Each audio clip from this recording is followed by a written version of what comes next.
Hej Jørgen. Jeg vil gerne snakke om sætning 2,1, som er et bevis for rødder i andengradsligningen. Og rødder i et andengradspolynomium, det er der, hvor parablen skærer x-aksen. Og de her rødder, dem kan man beregne ved formlen x er lige med minus b plus minus kvadrat under d divideret med 2a. Og den generelle formel for en andengradsligning, den hedder f af x er lige med ax i anden plus bx plus c. Godt. Og lige inden vi går i gang, så er det vigtigt at huske, så skal vi lige have skrevet ned, at A ikke må være 0, for ellers ville det ikke være en andengradsligning. Og så skal vi huske, at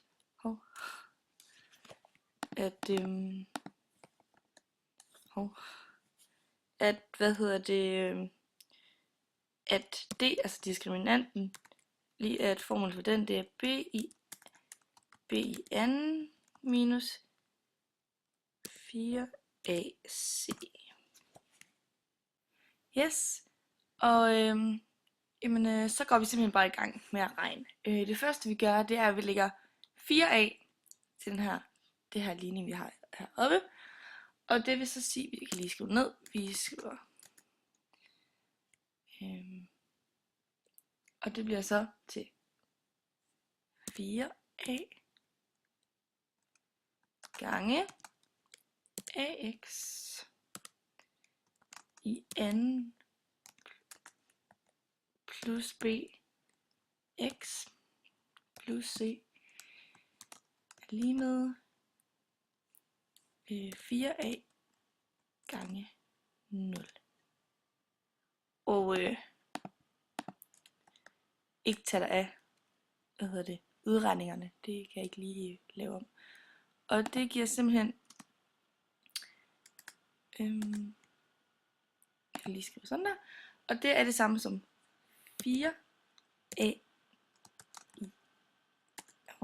i anden x i anden plus 4a bx plus 4ac lige med 0. Yes.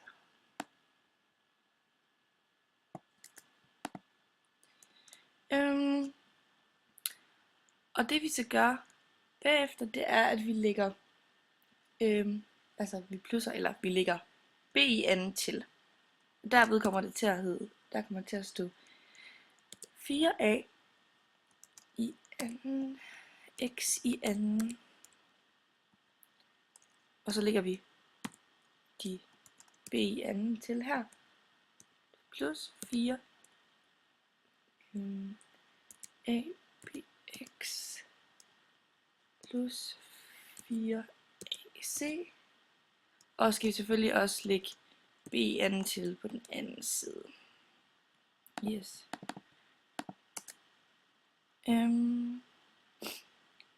Og så gør vi det, at vi anvender første kvadratsætning, som hedder, det kan jeg lige skrive op,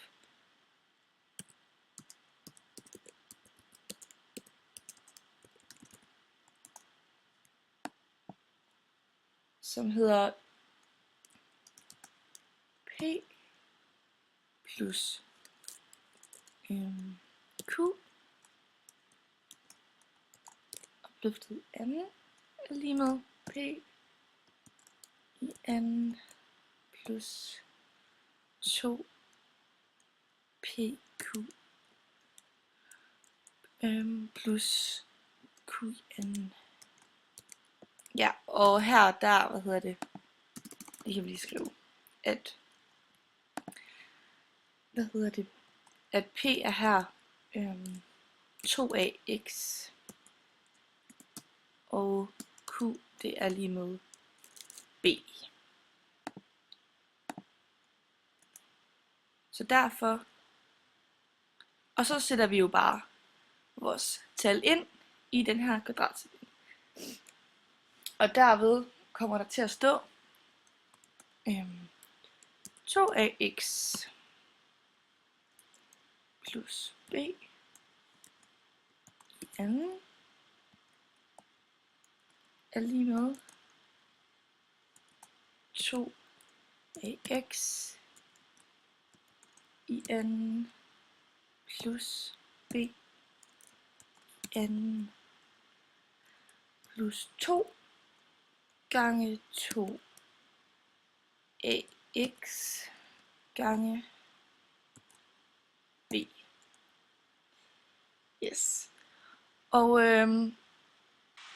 det kan vi jo, så regner vi lige videre på det. Så der kommer til at stå, altså på højre side af lighedstegn, så regner vi lige videre. Der står 2ax plus b i anden. Og så der, hvis vi regner det her ud, så kommer der til at stå 4ax, der a i anden x og x i anden plus b i anden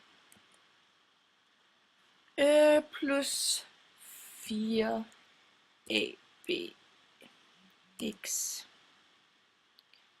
Og nu kan vi se, at det, som vi har stående her, er nøjagtigt det samme, som vi står på venstre siden herovre.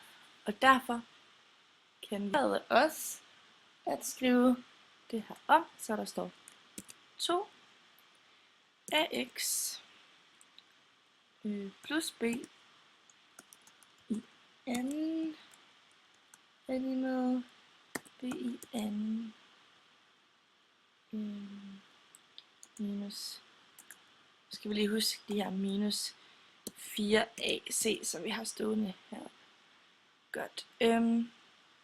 Nu kan vi så se, at det vi har til at stå her, altså b i anden minus 4ac, det er simpelthen diskriminanten, eller ligning for diskriminanten. Og derfor så kan vi egentlig også igen lige omskrive det her, eller kort det, så der står 2a ax plus b i anden, og så vil jeg bare skrive er lige med d. Og nu vil vi gerne, have lavet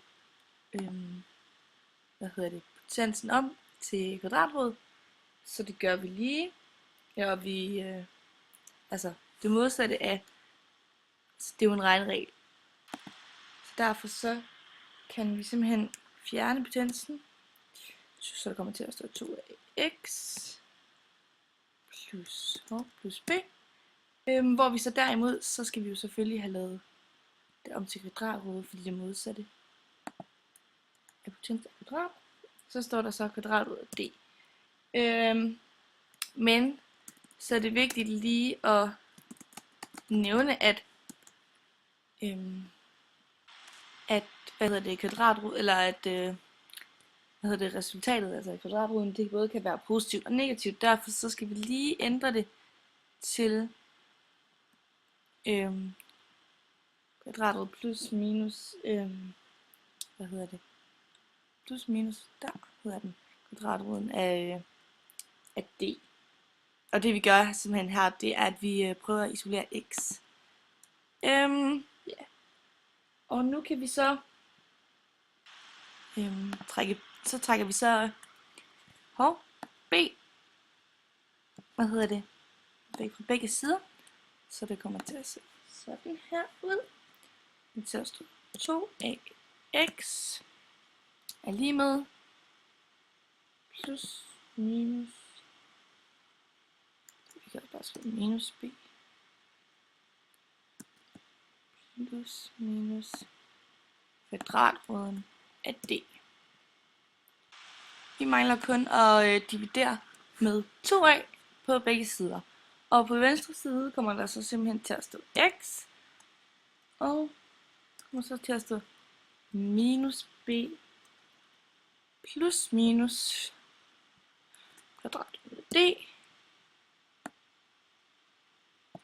d divideret med 2a. Nu har vi egentlig gjort det, som vi skulle. Vi har bevist formlen for rødderne i et andengradspolynomium.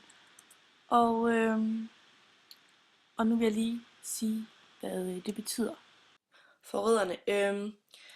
Fordi vi kender jo vores regler, at som siger, at hvis d er større end 0,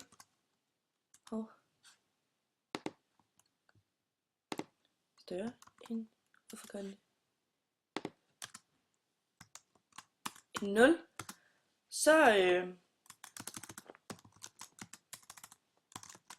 vil der være to rødder. Og det kan vi se ved, at heroppe vil d bare være et almindeligt tal, og som vi skal tage kvadratroden af, og det giver som sagt to løsninger. Super. Det er ligegyldigt. Og hvis d så er lige med 0, så skulle der gerne være en rod. Fordi så kommer stykket jo bare til at hedde minus b divideret med 2a, og det giver som sagt kun én løsning. Og hvis det er mindre end 0, så vil der være 0 rødder. Og det ser vi ved, at det så vil være negativt. Og man kan jo ikke finde kvadratroden af et negativt tal, og derved vil stykket simpelthen ikke lykkes. Og derfor vil der ikke være nogen rødder. Så nu har vi bevist det.